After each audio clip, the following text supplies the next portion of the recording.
Трета среќа за Визер во Македонија. По двата неуспешни тендера конечно ставен потпис на договорот за финансиска поддршка на ефтини летови со нискобуџетната авиокомпанија. Согласно договорот, владата на Визер ќе му исплати 5 милиони евра во наредните 3 години. Новиот договор носи и нови 8 дестинации. Од март од Скопскиот аеродром ќе се лета кон Баден-Баден и Бремен во Германија, потоа од Ларнака во Кипар и Турку во Финска. Од Охрид пак ќе се лета кон Малме во Шведска, Милано во Италија и кон Меминген и Дортмунд во Германија.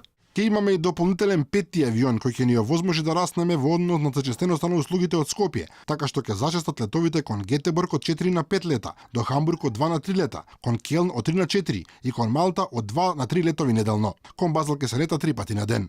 Министерот за транспорт и врски се надева дека граѓаните ќе ги искористат ефтините летови. Ова го правиме за сите граѓани, вклучително тука го поттикнуваме и развојот на туризмот. И затоа сметаме дека станува збор, значи, не за 3, за 5 милиони евра од 2019 до 2022 година. И сметаме дека е ова добра мерка и не само за Скопскиот аеродром, туку и аеродромот Апостол Павле во Охрид. Инаку Визер почна да лета од Македонија во 2011 година, а Скопскиот аеродром е една од нивните главни бази. Сега од двата аеродрома во Македонија ќе се лета кон 38 дестинации. Билетите за новите дестинации ќе почнуваат од 1164 денари или 20 евра, но исклучиво само во еден правец.